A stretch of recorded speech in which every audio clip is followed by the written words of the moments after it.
Hello, everyone, and welcome to the English Vision podcast. I'm your host, John, and I am thrilled to be here with you today. We have a very special episode planned for anyone who is currently learning English. Joining me, as always, is my amazing co-host, Sarah. How is your day going, Sarah? It is going really well, John. Thank you. I'm very happy to be here. I always learn so much from our conversations. I learn a lot from you too, Sarah. Now, before we start, I want to give our listeners the question of the day. We want you to answer this in the comments below. The question is, what is the most embarrassing language mistake you have ever made? That is a very fun question. I have definitely made a few embarrassing mistakes. I think I will share one later in the show. I cannot wait to hear it. Let us move to our main topic today, Sarah. Let me ask you a question. Have you ever spent a long time studying new English vocabulary, but then, when you actually try to speak to someone, your mind just goes completely blank? You just freeze. Oh, yes, absolutely. This happens to me a lot. Sometimes I practice what I want to say in my head, but when I open my mouth, the words disappear. I feel very nervous, and then I feel silly because I know the words. I just cannot remember them in that exact moment. Why does that happen, John? Is my memory just bad? Your memory is completely fine, Sarah. This is something almost every language learner experiences. You do not forget the words because you're bad at English. You forget them because of biology. Biology? You mean like science? How does science explain me forgetting an English word at the supermarket? Exactly like science. To understand this, we need to look at how the human brain works. Thousands of years ago, human beings lived in the wild. If they saw a dangerous animal like a bear, their brains had to react instantly. The brain sends a signal that says, "Danger, you need to fight the bear or you need to run away." This is called the fight or flight response.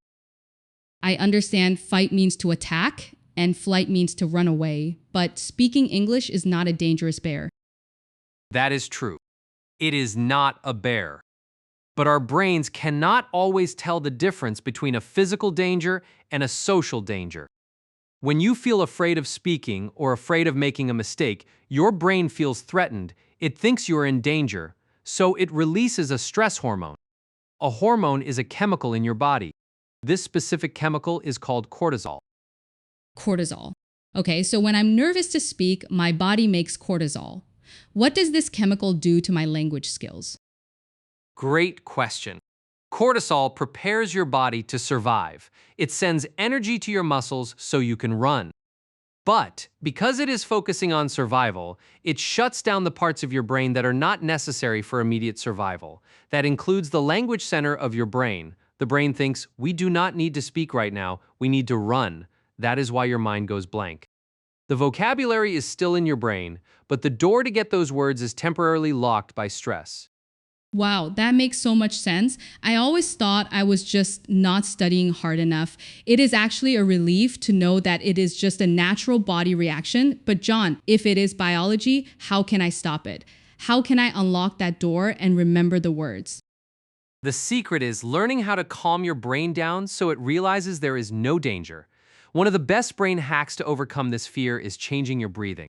When we are stressed, we take very short, shallow breaths. If you take a deep, slow breath before you start speaking, you send a physical signal to your brain that says, I am safe. There is no bear. So just taking a slow breath can change the chemicals in my brain. Yes, exactly. It lowers the cortisol. Another brain hack is changing your goal. Many learners have the goal of speaking perfectly. If perfection is your goal, you will always feel stressed because nobody is perfect. Instead, change your goal to connection. Your only goal should be to make the other person understand your basic idea. If they understand you, you win. I love that. Change the goal from perfection to connection. That removes a lot of the pressure. But what if I make a mistake while trying to connect? I always feel so embarrassed when I use the wrong grammar. That brings us to our next big point today. Making mistakes is actually the secret to fluency. The secret, how can doing something wrong be a good thing? In school, if we made mistakes on a test, we got a bad grade.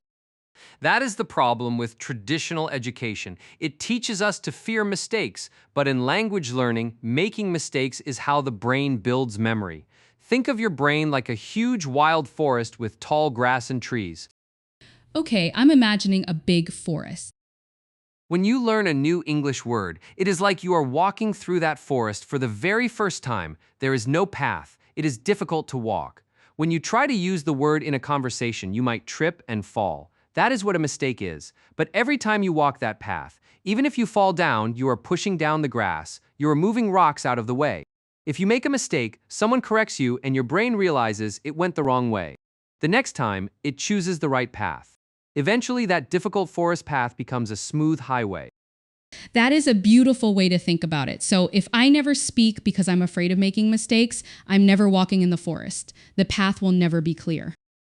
Exactly. Your brain needs to experience the struggle of finding the word, saying it wrong, and correcting it. That process is called neuroplasticity. It just means your brain's ability to change and build new connections. Mistakes are not a sign of failure. They are the tools your brain uses to build fluency. This changes how I see my mistakes completely. Speaking of mistakes, I think it is time to answer the question of the day. We asked our listeners to share their most embarrassing language mistake. John, since you are a native speaker, do you have any mistakes from learning another language? Or maybe I should go first. You go first, Sarah? I want to hear your story. Okay. Well, a few years ago, I went to a restaurant in London. I wanted to ask the waiter for a napkin to clean my hands, but I confused the word. I looked at the waiter very politely and said, "Excuse me, can you please bring me a diaper?"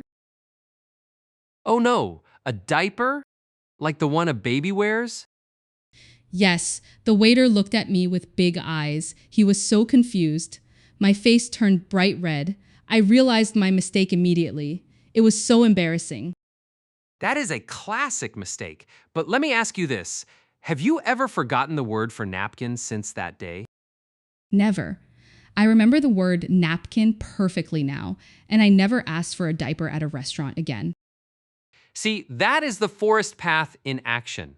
The emotion of that moment, the slight embarrassment, burned the correct word into your memory forever.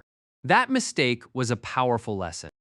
You were right. I learned it very fast after that. So, John, what are some habits of highly fluent English speakers? If people who speak well are not afraid of mistakes, what do they do every day to practice?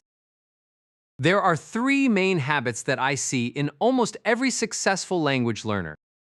The first habit is consistency over intensity. Can you explain those words? Consistency and intensity? Sure. Intensity means doing something with a lot of energy for a short time. For example, studying English for 5 hours on a Sunday. Consistency means doing something regularly, like studying for 15 minutes every single day. The brain remembers information much better when it is exposed to it every day, even for a short time. That makes sense. It is better to practice speaking a little bit every day than to stay quiet all week and try to speak for hours on the weekend. Exactly. The second habit is called shadowing. Have you ever heard of shadow practice, Sarah? A shadow is the dark shape on the ground when the sun shines on you, but I do not know what it means for speaking. That is the perfect way to picture it. When a shadow follows you, it does exactly what you do. Shadowing in language learning means listening to a native English speaker on a podcast or a video and repeating exactly what they say right after they say it. You mimic their voice, their rhythm, and their pronunciation. Oh, so I'm acting like their shadow. I just copy them. Does that help with fluency? It is one of the most powerful tools for fluency. When you shadow, you are training the muscles in your mouth to produce English sounds naturally. You do not have to think about grammar. You are just feeling the language. It builds confidence so that when you are in a real conversation, your mouth already knows how to move. I can try that with this podcast. Listeners can try to shadow your voice, John. That is a wonderful idea. I highly recommend it. Now, the third habit of highly fluent speakers is that they stop translating in their heads. This is the hardest one for me. When someone speaks to me in English, I hear the English words. I translate them to my native language in my mind, then I think of my answer in my native language. And finally, I translate my answer back to English to speak. It takes a lot of time. And it uses a massive amount of brain energy. When you translate, you're doubling the amount of work your brain has to do. Fluent speakers learn to attach English words directly to concepts and images, not to words in their native language. How do I practice that? How do I stop translating? Start small. Look around the room you're in right now. Name the objects in English directly. Do not think of the word in your language first. Just see a table and think table. See a window and think window. Try to narrate your life in English. When you're cooking, think to yourself in English, I am cutting the vegetables now. That sounds like a fun game. I can talk to myself in my house. My family might think I'm a little crazy, but it will help my English. Exactly. Talk to your pets, talk to your plants, or just talk to yourself in the mirror. Getting comfortable with the sound of your own voice speaking English is a huge step in overcoming the fear of speaking. I want to summarize what we learned today because this is so helpful. First, freezing when speaking is a natural biological reaction caused by stress. We can stop this by taking deep breaths and focusing on connection, not perfection. That is correct. Second, mistakes are our friends. They help build strong paths in our brain so we can reach fluency. And third, to be fluent, we should practice consistently every day. Copy or shadow native speakers, and try to think directly in English without translating. You summarized that perfectly, Sarah. You just gave our listeners a fantastic blueprint for overcoming their speaking fears. Thank you, John. This conversation has really changed my perspective. I feel much less afraid to go out and make some English mistakes today. That is the spirit. And to all our listeners out there, we want to read your stories. Do not forget to go to the comments and answer our question of the day. What is the most embarrassing language mistake you have ever made? We love reading your comments and learning with you. Yes, please share. We promise we will not laugh at you, we will laugh with you.